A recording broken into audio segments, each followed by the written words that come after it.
Alright, what's up guys? It's Kyle here from Stealthshampoo, and since Nicky's gone, I'll be running the channel for the time being, and I'm just gonna do a commentary about a little story I had, or a few stories if we have time. The first being about, well, it happened in middle school. It happened in the 8th grade, where one of my friends, I'm not gonna say his name for obvious reasons, he was a pretty good friend of mine, and we always hung out together. Not always, but at lunch and stuff. It was I never saw him out of school, only in school. But he was a good friend of mine, and he was really funny. And he had a stepsister who he really wanted me to go out with. And about halfway through the year, he kept asking me to go out with her. So I said sure. I wasn't really that interested into her. She was nice. She wasn't like a terrible person or anything. But I kept on telling him, you know, if we broke up, he wouldn't like me, so I shouldn't go out with her. But he insisted, so I said yes, mostly to make him happy. And like I expected, we broke up not too much later. Well, I can't really remember how long it was. But little thing, I guess he had a little thing against me, and he hated me and never talked to me again. So that's pretty much what happened in that situation. You know, I don't really know why he felt so strongly about me going out with her, if it was him. He always told me that he didn't like his stepsister. He did it anyways, but yeah, so that's pretty much that story, although this does relate to a different story, or, well, the next story I'm going to be telling you, which is that I was in 8th grade at the time, and my brother was joining middle school and was a 6th grader, and he knew a girl who was in the 7th grade, who apparently had a crush on me and wanted to go out with me. And I don't know, I might have said yes. I can't really remember what she looked like much or how I felt about her. But I might have said yes, except because I was going out with my friend's stepsister at the time, I just said no without really thinking about it. Because even though I wasn't really into her, I'm not an asshole, you know, so I wouldn't go out with someone else. I wouldn't cheat on her. So I said no, and that was that. I'd never really thought about it again. But just recently, my brother was telling me that he kept in touch with the girl because they had, I don't really know, they knew each other. I think she was in one of his plays. He used to be doing like acting in plays and stuff. I think she was someone he met from plays. But they kept in touch, I guess, over Facebook.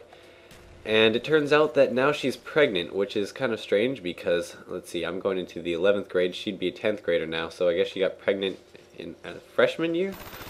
And my sister was there when my brother told me about this, and she's like, you know, Kyle, you just dodged a bullet. So I guess I was thinking about this as a topic, and I thought, yeah, I guess I did just dodge a bullet because going into the 11th grade, the last thing I need is a baby. That would not be good.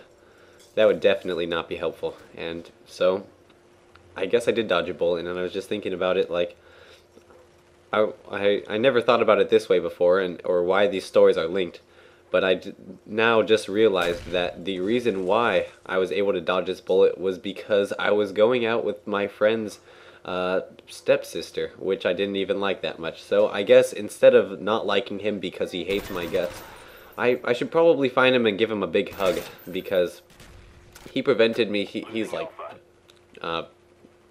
protection, you know. It's like that's the best protection you could ever have, is a friend who prevents you. I probably wouldn't have a baby, but you know, you never know. You never know what would happen. Maybe in a different situation, I would be a father, which was, although that's something I would like to do in the future, not something I'm thinking about even before I go through college. So not anything I want to do before I'm at least in my 20s.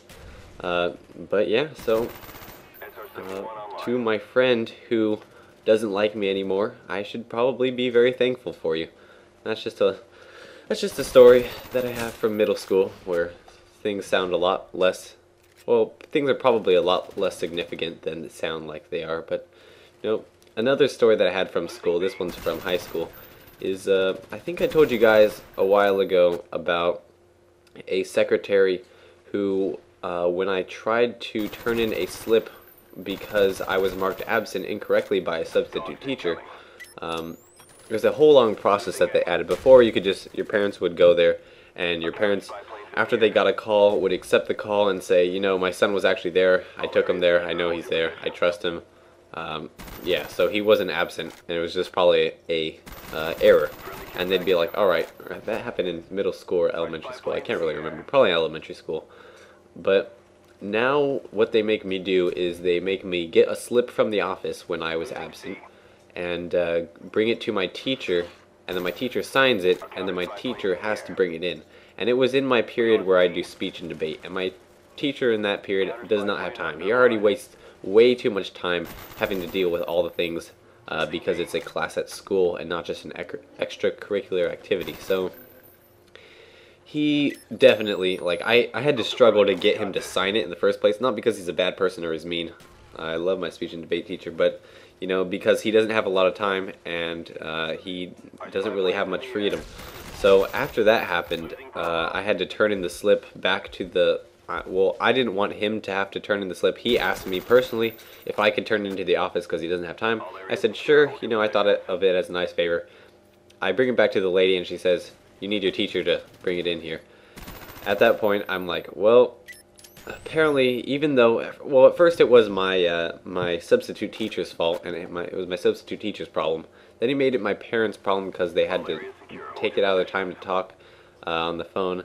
Then made it my problem because I had to get the slip. My teacher's problem because he had to sign it, and then my problem again. And all that went to nothing. And I'm like, well, I give up. I guess I'm rage quitting life. I just ripped it up and threw it away. Not even in the recycling. I know I'm a terrible person, but I was too angry to think about recycling paper at that point. It was small, so it doesn't really matter. But another terrible thing a secretary has done was in the 9th grade, I believe, I was taking a class called Asian American Studies. Talk about Asian American heritage. Well, I'm not Asian, but as you guys know. But talk about the role of different ethnicities in American history, like building the railroads, and you know, like immigration and stuff like that. But we had a day where everyone brought in different, like, potluck stuff, and what I wanted to bring was mashed potatoes because, you know, I'm part German, and you know, German mashed potatoes, you know, stuff like that. Same thing with the Irish. Irish like potatoes too. But my dad spends about 3 hours making all the mashed potatoes for enough to feed my class. Brings like 2 bowls of mashed potatoes in. Then he has to go and get all the stuff ready so that we can bring them to class. Like, he has to get all the containers and stuff, which he actually had to go to a store to because we didn't have them on hand or clean or something. And he was going to bring them to me since it took him so long because, you know, it takes a long time to make mashed potatoes. He was going to bring them to me after he already dropped me off from school. So he gets to the school and he has the mashed potatoes. He's like, can I bring these to my son in this room, whatever, 500's wing? And the secretary tells him, I'm not sure if it was the same secretary. All I know is she was incredibly rude to my dad.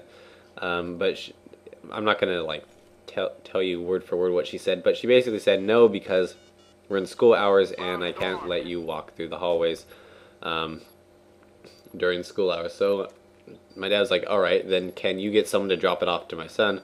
And then again she said no, and she made fun of him, saying, you know, we're not a delivery service. And he's like, alright, well then how's my son supposed to know they're here? And the lady told him that that she would send a note to my classroom saying that I need to come and pick him up.